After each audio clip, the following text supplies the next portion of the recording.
जय हिंद मेरे प्यारे साथियों। तो कैसे हैं आप लोग, बताइए। देखिए, आज के इस सेशंस में हम चर्चा करने वाले हैं साइंस के ऑलमोस्ट 30 से 40 सब्जेक्टिव्स के, ठीक है ना। और इससे बाहर कुछ भी नहीं होगा। फिजिक्स का ऑलमोस्ट फिजिक्स के जितने भी वीवीआई पॉइंट्स हैं हम सारे को कवर किए हैं, ठीक है ना। तो आप लोग वीडियो में पूरा कंटिन्यू बने रहेंगे, ठीक है ना। और जो आपको फीडबैक देना हो वो वीडियो के लास्ट में दे दीजिएगा, ठीक है ना। मिलते हैं वीडियो में। देखिए बाबू, फर्स्ट क्वेश्चंस ये है आपके सामने में। एक नंबर क्वेश्चन है, जो गोलीय दर्पण क्या है। सबसे पहले क्या है बाबू, गोलीय दर्पण क्या है। गोलीय दर्पण एक गोला का भाग है। क्या है बाबू, खोखले गोले का भाग होता है गोलीय दर्पण। अब एक गोलीय दर्पण की वक्रता त्रिज्या कितना बाबू, 20 सेंटीमीटर है, 20 सेंटीमीटर है। तो कहता है इसकी फोकस दूरी यानी एफ बराबर क्या होगा। मैंने आपको बताया था ना, वक्रता त्रिज्या यानी आर बराबर कितना बाबू, आर बराबर आपका दिया हुआ बाबू 20 सेंटीमीटर। तो आपसे पूछ रहा है फोकस दूरी यानी एफ, बचपन में पढ़ाया था बाबू, एफ बराबर r/2। आर की वैल्यू देखो बाबू कितना है बाबू, 20 सेंटीमीटर है, तो एफ बराबर r/2 यानी 20, अब बटे का 2 यानी कितना होगा बाबू, 10 सेंटीमीटर। एफ बराबर कितना होगा बाबू, 10 सेंटीमीटर। ये क्वेश्चंस आने ही आने हैं, ठीक है ना। एक नंबर में नहीं तो 2 नंबर में ये क्वेश्चंस आने ही आने हैं। ये फिजिक्स का नॉमेरिकल है, ठीक है ना। नेक्स्ट क्वेश्चन देखो बाबू, कहता है जो कौन सा लेंस वास्तविक और आभासी दोनों प्रकार का प्रतिबिंब बनाता है। कौन सा लेंस, ठीक है ना, लेंस पूछ रहा है, कौन सा लेंस वास्तविक और आभासी दोनों का प्रतिबिंब बनाता है। तो एक अवतल लेंस वास्तविक और आभासी दोनों प्रकार का प्रतिबिंब जनरेट करता है। कौन बाबू करता है बाबू, अवतल लेंस। सर जब अवतल लेंस होता है तो अवतल दर्पण भी होगा। हाँ बिल्कुल बिल्कुल 100% सही है कि अवतल लेंस और अवतल दर्पण, ठीक है ना, दोनों वास्तविक और आभासी दोनों जनरेट करते हैं, ठीक है ना। नेक्स्ट क्वेश्चन, अगला क्वेश्चन बाबू कहता है जो ओजोन परत के क्षय का क्या कारण है। ओजोन परत के क्षय का क्या कारण है। तो ओजोन परत का सबसे पहले ओजोन का फॉर्मूला होता है बाबू O3। मैं आपको बता दूं ओजोन का फॉर्मूला क्या होता है बाबू, O3। याद कर लीजिएगा, ये भी ऑब्जेक्टिव्स में आने ही आने हैं। ओजोन का क्या होता है बाबू, O3। देखो आप गौर से, तो ओजोन नामक गैस, ठीक है ना, पृथ्वी के वायुमंडल के चारों ओर एक सुरक्षात्मक परत बनाती है। यह पृथ्वी को सूर्य की पराबैंगनिक, सूर्य से जो रेडिएशन निकलता है, ठीक है ना, पराबैंगनिक किरण निकलता है, ठीक है ना, उस किरणों से बचाता है। लेकिन रेफ्रिजरेटर, एयर कंडीशनर और एरोसोल स्प्रे में इस्तेमाल होने वाली, ठीक है ना, क्लोरोफ्लोरोकार्बन, जिसे हम कहते हैं बाबू CFC। क्लोरोफ्लोरोकार्बन का होता है पूरा नाम, ठीक है ना, CFC का पूरा नाम क्या जानते हैं ना, क्लोरोफ्लोरोकार्बन, और इसका शॉर्ट में होता है CFC, ठीक है ना। इस परत को नुकसान पहुंचाते हैं, ठीक है ना। CFC इस परत के पतले होने के कारण बनता है, ठीक है ना। ये लेयर धीरे धीरे क्या हो रहा है बाबू, क्षय हो रहा है, इसका पतले हो रहे धीरे धीरे। इस ओजोन परत का हास्य कहा जाता है। इसे क्या बोला जाता है बाबू, ओजोन परत का हास्य। ओजोन परत के क्षय के कारण सूर्य से पृथ्वी तक पहुंचने वाली पराबैंगनी किरण, ठीक है ना, की मात्रा में वृद्धि होती जा रही है। और पराबैंगनी किरण हमारी आंखों और त्वचा, सबसे ज्यादा ये डैमेज किसको करता है, ये आंखों को। अभी हाल फिलहाल में आप लोग देखे होंगे कि ऑलमोस्ट 10% लोग तो चश्मा का इस्तेमाल करते ही हैं, और आने वाले दिन में 50% हो जाएगा। क्यों, यही ओजोन परत का क्षय हो रहा है, ठीक है ना। और उससे जो सूर्य से जो रेडिएशन आता है यानी पराबैंगनी किरण आता है, उसी की वजह से आंख और त्वचा पे अक्सर, यानी कि घर में, गांव घर में देखे होंगे बाबू आप लोग, 90% लोग, ठीक है ना, दिनाई का शिकार होते हैं। दिनाई जानते हैं ना, दिनाई एक खुजली टाइप का होता है, उसका शिकार होने क्या हो रही है, उसे क्या हो रहा है। ये सब के पीछे एक ही लॉजिक है, क्या, तो पराबैंगनी किरण, सूर्य से निकलने वाली पराबैंगनी किरण की वजह से ऐसा हो रहा है। और आंख में भी जो आंख का प्रॉब्लम होता है, जैसे मोतियाबिंद हो गया, या फिर जो भी कुछ ऐसे रोग है, आंख का रोग, ठीक है ना, इस सब का पीछे का लॉजिक क्या बाबू, तो ओजोन परत का क्षय होना। और दूसरी चीज, पराबैंगनी किरण सीधे डायरेक्टली पड़ते जा रहे हैं ना, सूर्य से आने के बाद डायरेक्टली इंसान पे पड़ता है और इंसान को डिफेक्टेड करता है, ठीक है ना। चलिए नेक्स्ट क्वेश्चन को बढ़ते बाबू। देखो बाबू, कहता आवर्धन किसे कहते हैं। आवर्धन, ये भी क्वेश्चंस भी आए हैं, आवर्धन किसे कहते हैं, वर्णन करें। तो बाबू प्रतिबिंब की ऊंचाई, कौन सा, प्रतिबिंब की ऊंचाई, ठीक है ना, और वस्तु की ऊंचाई, सॉरी बिंब की, और बिंब की ऊंचाई के रेशियो को हम आवर्धन कहते हैं, ठीक है ना। देखो m बराबर, ठीक है ना प्रतिबिंब की ऊंचाई बटे में बिंब की ऊंचाई, यानी m बराबर आप कह सकते हो h डैश बटे का h। ये फॉर्मूला आप लिख सकते हो। क्लियर है बाबू। विद नेक्स्ट क्वेश्चन देखो, कहता है प्रिज्म से प्रकाश के अपवर्तन का किरण आरेख खींचे। प्रिज्म से आपसे अगर पूछा जाए प्रिज्म कितने सतहों से बना होता है तो कितने बाबू? 3।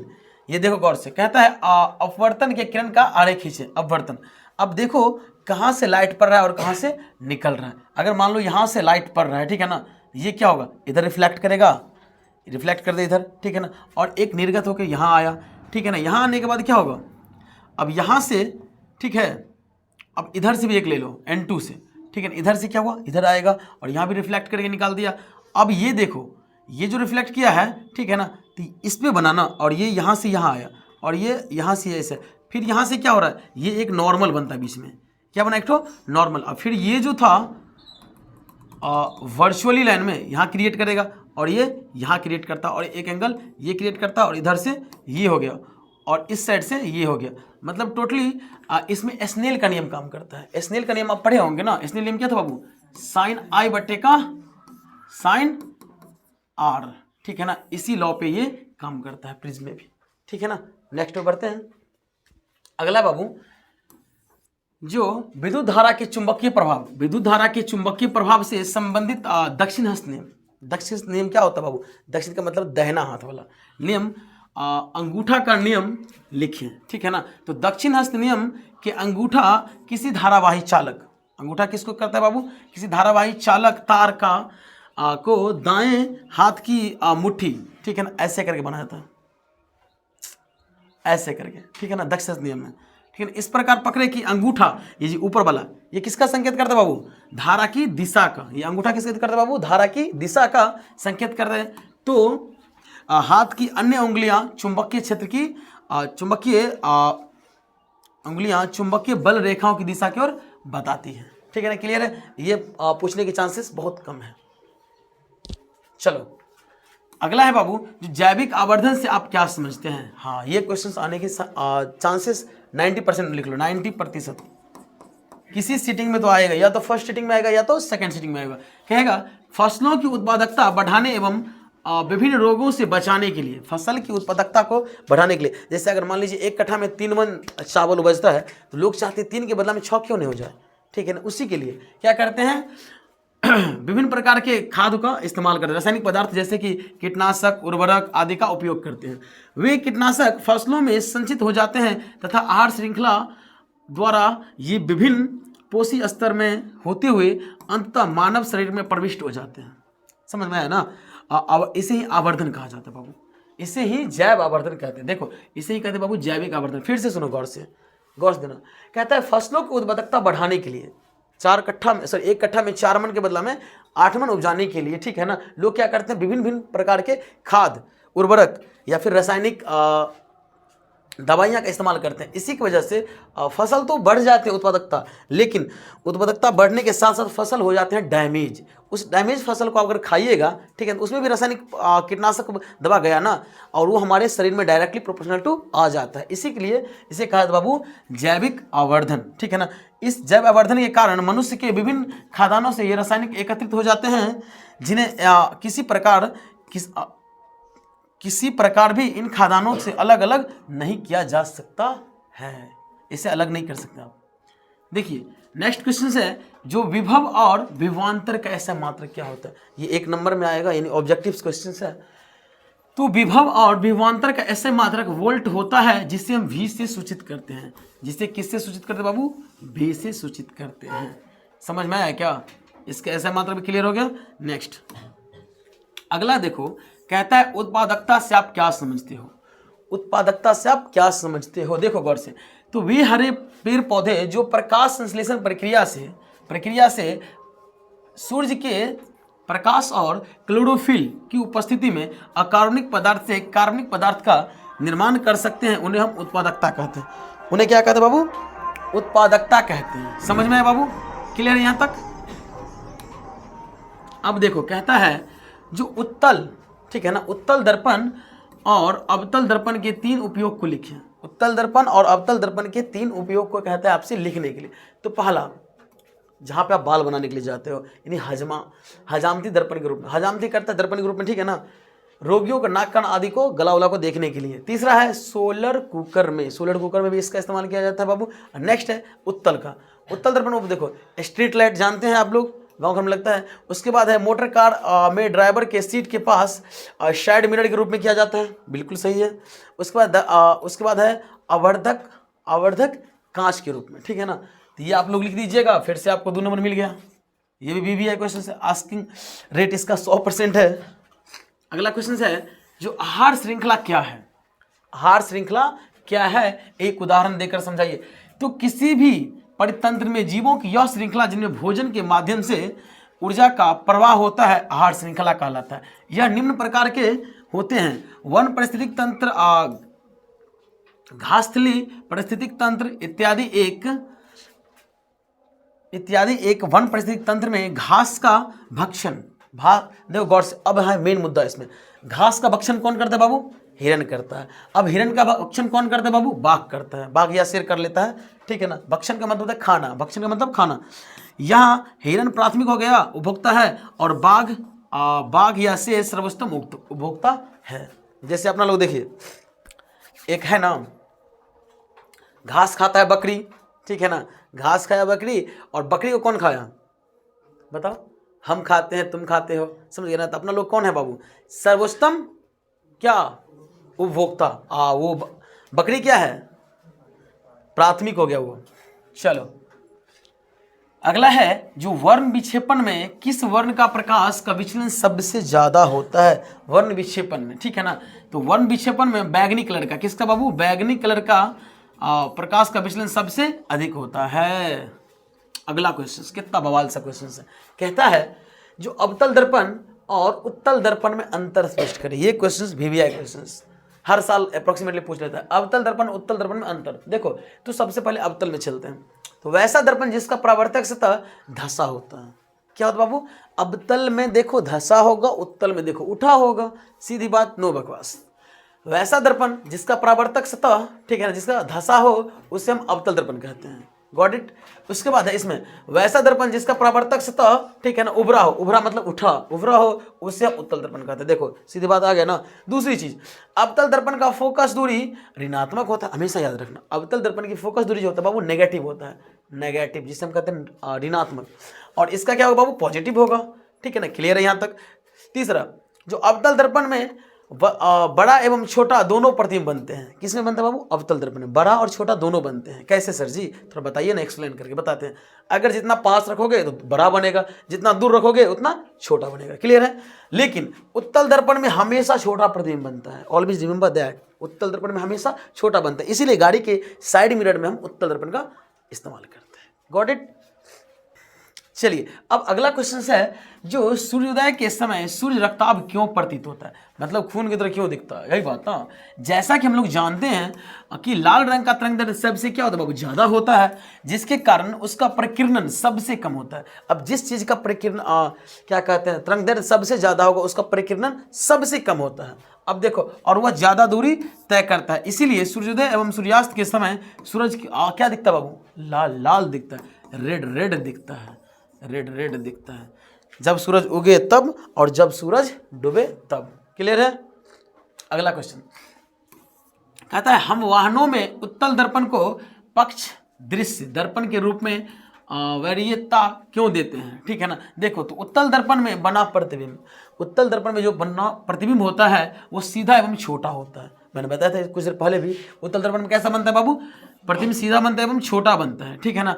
और उत्तल दर्पण का दृष्टि क्षेत्र भी बहुत व्यापक होता है, इसलिए हम वाहनों में उत्तल दर्पण का पश्च दृश्य के दर्पण के रूप में उपयोग करते हैं। वाहनों, अगर देखो बुआ गड़िया है तो गड़िया के साइड में दोनों जो लगाए रहते हैं आईना, वो का रहता है? उत्तल दर्पण रहता है। काहे कि अगर हम ड्राइविंग कर रहे हैं ना तो पीछे से कोई आकर के धक्का उक्का न लगा दे, इसलिए हम चलाते चलाते क्या करते रहते हैं? मिरर में भी देखते रहते हैं, ठीक है ना। और कौन सी मिरर में? लेफ्ट वाले मिरर में नहीं, राइट वाले मिरर में देखते हैं। चलिए, और क्या करते हैं बाबू? बड़ा बड़ा गड़िया को एकदम से छोटा छोटा करके दिखाता है। चलो अब कहता है जो सेल के नियम को लिखें। सेल नहीं, सॉरी, ये है स्नेल। स्नेल मैंने कुछ देर पहले बताया था बाबू, स्नेल के नियम ना, वही स्नेल के नियम है बाबू। तो कहता है किसी खास रंग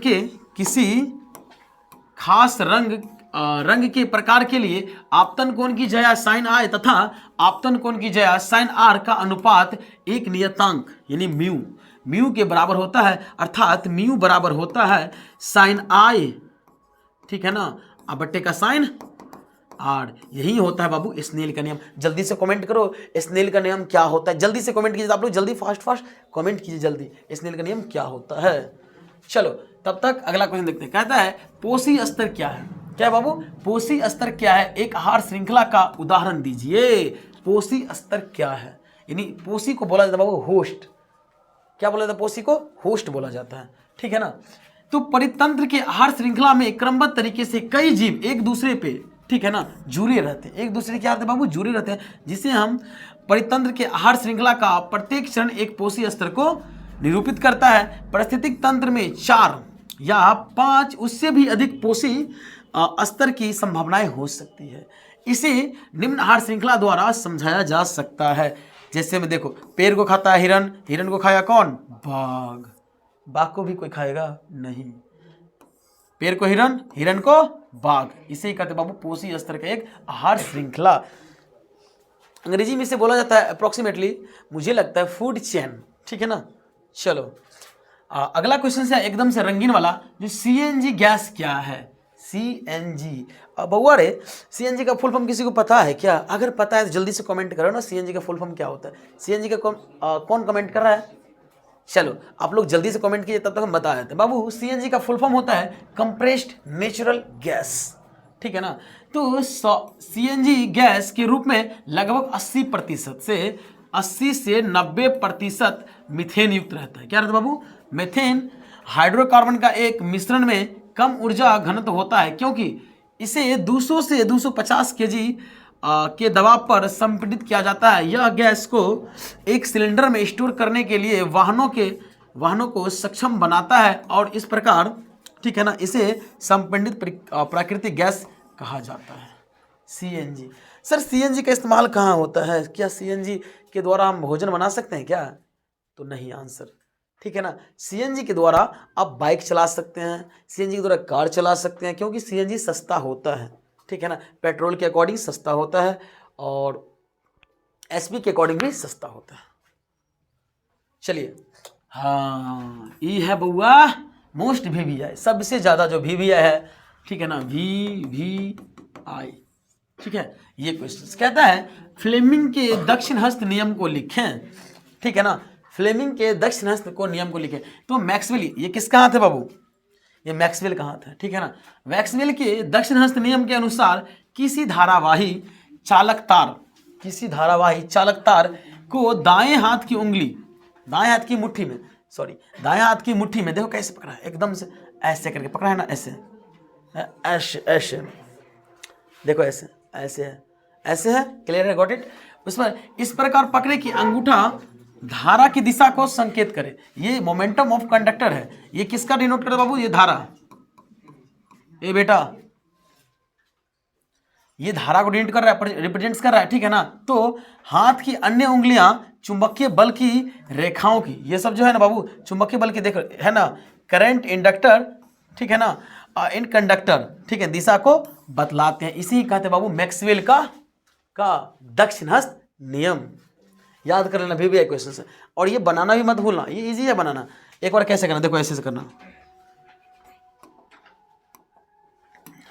एक बार करना ऐसे, फिर करना ऐसे, फिर करना ऐसे, फिर करना ऐसे, फिर करना ऐसे, ऐसे, फिर ऐसे, फिर ऐसे। कुछ करो ऐसा कि बेकार ना जाए, पैसा बन गया हाथ का। चलो अगला क्वेश्चन कह रहा है, देखो बेटा, जो प्रतिरोध क्या है इसका सूत्र एवं ऐसा मात्रा लिखे। प्रतिरोध, ये भी वीवीआई क्वेश्चन है। कहता है जो किसी चालक पदार्थ का वह गुण जो उस पदार्थ से होकर प्रवाहित होने वाली विद्युत धारा का विरोध करता है, उसे हम प्रतिरोध कहते हैं। क्लियर है ना।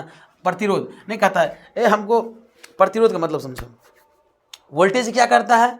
विद्युत को धक्का मारता है, इलेक्ट्रॉन को धक्का मारता है। और प्रतिरोध क्या करता है? अरे ठहर। प्रतिरोध का मतलब होता है रोकने का काम करता है। इलेक्ट्रॉन को धक्का कौन मारता है? वोल्टेज धक्का मारता है, उधर से प्रतिरोध, नहीं रुक, कंट्रोल में रहो बाबू, कंट्रोल में। इसीलिए देखो इसे कहते हैं बाबू प्रतिरोध कहते हैं, ठीक है ना। इसका फॉर्मूला होता है आर बराबर, ठीक है ना, आर बराबर वी बाई टी, ठीक है ना। अब देखो इसका जो ऐसा मात्रा बाबू ओम होता है, ये याद कर लेना, ये भी ऑब्जेक्टिव से आएंगे। प्रतिरोध कैसा मात्रा क्या होगा, तो ओम होगा। चलिए अगला क्वेश्चन है, जो उत्तल लेंस को अभिसारी लेंस क्यों कहा जाता है? उत्तल लेंस को अभिसारी लेंस क्यों कहा जाता है? इसके पीछे लॉजिक है बाबू। क्या लॉजिक है? उत्तल लेंस को अभिसारी लेंस कहते हैं क्योंकि मुख्य अक्ष के समांतर आ रही प्रकाश की किरणें मुख्य अक्ष के एक बिंदु से अभिसरित कर देती है। अभिसरित मतलब जानते हो क्या? अभिसरित का मतलब होता है एक बिंदु से प्रकाश का फैलना, इसे कहते हैं अभिसरित, ठीक है ना, कर देती है, इसलिए इसे अभिसारी लेंस कहते हैं। इसका जो फोकस दूरी होता है ऑलवेज पॉजिटिव होता है। ऑलवेज क्या होता है बाबू? पॉजिटिव होता है, यानी धनात्मक होता है। बस क्लियर है, यही था बाबू। लेकिन अवतल दर्पण क्या होता है? नेगेटिव होता है। चलिए उत्तल लेंस के किन्हीं दो उपयोगों को बताएं। देखो बाबू उत्तल लेंस के किन्हीं दो उपयोग, तो उत्तल लेंस के निम्नलिखित दो क्या है बाबू उपयोग है। पहला है स्ट्रीट लाइट में। स्ट्रीट लाइट जानते हैं क्या? वो जो पोल पे लगा रहता है स्ट्रीट लाइट, वही है बाबू, हम दिखा देंगे वैसे, ठीक है ना। उसके बाद है मोटर कारों में ड्राइवर के सीट के पास साइड मिरर के रूप में, बिल्कुल साइड मिरर के रूप में। बस यही तो है बाबू। कितना पूछ रहा है आपसे? 2 पूछ रहा है ना, 2 ही नंबर देगा आपसे। चलो अगला क्वेश्चन है, जो फ्यूज के तार की 3 विशेषताएं को लिखें। फ्यूज के तार के 3 गो विशेषता को कहता है लिखने के लिए। तो पहला है, तो फ्यूज के तार के 3 प्रमुख विशेषताएं निम्नलिखित है। पहला, इसका प्रतिरोध उच्च होता है, ठीक है ना। इसका जो रेजिस्टेंस होता है बाबू बहुत ज़्यादा हाई रहता है फ्यूज के तार का, ठीक है ना। लेकिन इसका जो गलनांक होता है बहुत न्यूनतम होता है। अगर इसका गलनांक जो अगर बढ़ा दिया जाएगा, ठीक है ना, तो होगा क्या? होगा ये कि बार बार फ्यूज उड़ जाएगा, ठीक है ना, गल जाएगा तुरंत। फ्यूज तार को हमेशा विद्युत में, ठीक है ना, तार में जोड़ा जाता है। विद्युत में मतलब क्या जानते हैं क्या? फेज में बाबू, फेज में। फेज का मतलब क्या जानते हो ना? लाल वाला वायर, लाल वाला तार, लाल वाला तार। हमेशा इसको रेड वायर में जोड़ा जाता है, नॉट की माइनस वाला में, ठीक है ना। चलो अगला क्वेश्चन है 55 नंबर, कहता है उत्तल लेंस और अवतल लेंस में अंतर स्पष्ट करें। क्या पूछ रहा है आपसे? उत्तल लेंस और अवतल लेंस में अंतर स्पष्ट करें, जो कि बहुत ही मजेदार क्वेश्चन से पूछने की प्रोबेबिलिटी बढ़ जाती है। तो बीच में देखो, उत्तल लेंस में देखो कितना आसान सी बात है। कहता है बीच में मोटा तथा किनारे में क्या होता है? पतला। उत्तल मतलब उठल। कहाँ से उठल? बीच से उठल, ठीक है ना। तो क्लियर है यहाँ तक। बीच में पतला तथा किनारों में मोटा, मतलब कि धसल, मतलब कि धसल। अवतल बड़े, देखो अक्षर बड़े आकार में दिखाई देता है। इसमें क्या होता है बाबू? उत्तल में क्या होता है? अक्षर बड़ा दिखता है, और अवतल में अक्षर छोटा दिखता है। उसके बाद इसमें प्रकाश की किरणें एक बिंदु पर केंद्रित रहता है, एक बिंदु पर केंद्रित रहता है, ठीक है ना। लेकिन अवतल में क्या होता है? किरण पुंज में बिखर देते हैं, ठीक है ना। उसके बाद है वस्तु का प्रतिबिंब वास्तविक तथा आभासी होता है। क्या होता है बाबू? वस्तु का प्रतिबिंब वास्तविक तथा आभासी होता है। इसमें क्या होता है? वस्तु का प्रतिबिंब आभासी तथा ऑलवेज सीधा होता है, लेकिन उत्तल में कभी कभी टेढ़ा ओढ़ा दिखेगा तेरे को। चलो अगला क्वेश्चन है, जो तारे टिमटिमाते नजर आते हैं क्यों? तारे क्यों टिमटिमाते हुए नजर आते हैं? बहुत ही आसान क्वेश्चन, पूछने की प्रोबेबिलिटी बढ़ जाता है। तो वायुमंडलीय अपवर्तन के कारण तारों से निकलने वाले प्रकाश की तीव्रता, ठीक है ना। तारों मतलब जानते हो ना, ये वायर नहीं बाबू, वो तारों, ठीक है ना, जो आसमान में कभी बढ़ता है तो कभी घटता है, जिसके कारण तारे धुंधले दिखाई देते हैं, ठीक है ना। तो कभी चमकीले, इस तरह बार बार तारों का धुंधला या चमकीला दिखना तारों का टिमटिमाना कहलाता है। अच्छा अब आपसे पूछा जाएगा, जो तारों को टिमटिमाना, ठीक है ना, कौन सी परिघटना है? तो क्या कहेंगे आप? कमेंट कीजिए। चलो अगला क्वेश्चन है बाबू, जो सूर्योदय एवं सूर्यास्त के समय सूरज अंडाकार दिखाई देता है। देखो अंडाकार दिख रहा है ना, अंडा जी में तो आ गया होगा पानी, अंडाकार दिखाई देता है। जबकि दोपहर के समय, ठीक है ना, एकदम गोल दिखता है। क्यों? दोपहरिया के समय एकदम से गोल दिखता है, क्यों? तो सूर्योदय एवं सूर्यास्त के समय वायुमंडलीय अपवर्तन अधिक आसमान के असमान रूप से होता है। बहुत ज्यादा वायुमंडलीय अपवर्तन होता है, असमान रहता है, कभी कम कभी ज्यादा। जबकि दोपहर के समय लंबवत प्रकाश की किरणें हैं, जिसके कारण, ठीक है ना, वायुमंडलीय अपवर्तन 9 के बराबर होता है। यही कारण है कि सूर्योदय एवं सूर्यास्त के समय सूर्य अंडाकार दिखता है, जबकि दोपहरिया के समय में क्या रहता है बाबू? एकदम से गोलाकार दिखता है। यानी तुमसे अगर कोई क्वेश्चन पूछ रहा है, जो क्या दोपहर के समय सूरज कैसा दिखता है, तो क्या बताओगे? अंडाकार, यानी गोलाकार, ठीक है ना, और सुबह और शाम में एकदम से लाल दिखता है। क्लियर है यहाँ तक? आगे बढ़ते हैं। चलो अब है बाबू टिंडल प्रभाव। आप लोग सोच रहे होंगे यार सारे क्वेश्चंस ऑलमोस्ट सारे भी आई हैं, एक भी क्वेश्चन ऐसा नहीं है जो बेकार जाने वाला है पैसा। तो टिंडल प्रभाव क्या है? तो जब कोलाइडिक कण प्रकाश की प्रकीर्णन को दर्शाता है तो इस घटना को हम टिंडल प्रभाव कहते हैं। सो स्वीट, सो सिंपल, नहीं कहता है so beautiful, so elegant, just look like wow. चलो तो देखो गौर से, पहला ऑप्शन, पहला इसका जैसे एग्जाम्पल है, जब अंधेरे के कमरे में खिड़की की एक प्रकाश की किरणें आती है तो उसके रास्ते में धूलकण चमकते हैं। अब जैसे याद करो कि बचपन में अब सबका मकान वैसे ही रहता है, खपरा का रहता है, और कहीं कपड़ा फूट जाता है तो फूटने के बाद ऐसे ही ना लाइट आता है, एकदम से तिरछी, नहीं कहता तिरछी नजरिया मार रहा है, उस टाइप से प्रकाश आते रहता है। इसलिए मैं एक इमेज भी दिखा दी है। उसके बाद है, जब किसी कमरे में धुआं भरा हो और प्रकाश की किरणें आए तो उसके रास्ते में चमकते हुए कण दिखाई देते हैं। इसे ही तो कहते हैं बाबू टिंडल प्रभाव। देख रहे हो टिंडल प्रभाव कितना चमक रहा है, चमकता हुआ, जैसे कभी बारिश के मौसम में नहीं, जब धूल कण उड़ता रहता है और सूर्य की प्रकाश है, ठीक है, एकदम चमकता रहता है, उसे कहते हैं टिंडल प्रभाव। अगला क्वेश्चन देखो, कहता है कूलम, ठीक है ना, कूलम के नियम को लिखे बेटा, ये भी आई है। तो देखो दो आवेशों के बीच लगने वाले आकर्षण और प्रतिकर्षण बलों के बारे में।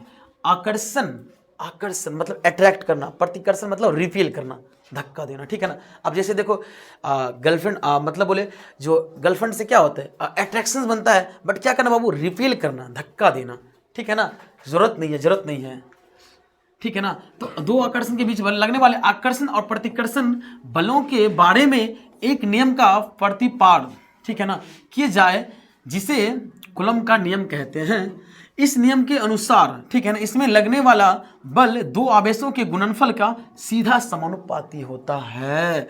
जैसे में F अल्फा Q1 गुने Q2, और दूसरा है इसमें लगने वाला बल दूरी के वर्ग का व्युत्क्रमानुपाती होता है, यानी F dash proportional to 1/r²। ये फॉर्मूला भी लिख दीजिएगा। ले बाबू 2 नंबर।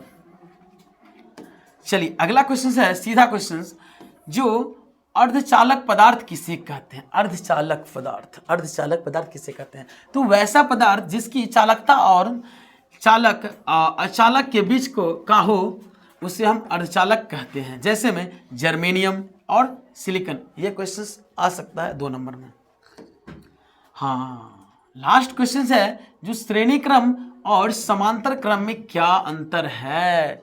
थोड़ा सा परिभाषा देकर के समझा दीजिए, बस 2 नंबर ही देंगे, ज़्यादा नंबर देने वाले है ही नहीं। चलो ठीक है, 2 नंबर में तो पहले लिख लेना आपको श्रेणी क्रम। तो जब विद्युत के 2 या अधिक घटक इस प्रकार जोड़े जाते हैं कि सबसे कम धारावाही प्रवाहित हो तो उसे हम श्रेणी क्रम कहते हैं। अब देखो श्रेणी क्रम में होता क्या है। श्रेणी क्रम में देखो ये ऐसे जाएगा, फिर ऐसे ऐसे ऐसे, एगो रजिस्टर, ऐसे ऐसे ऐसे ऐसे ऐसे रजिस्टर, ये हो गया श्रेणी क्रम। क्लियर है बाबू? ये हो गया श्रेणी क्रम। अब दूसरा आता है बाबू समांतर क्रम।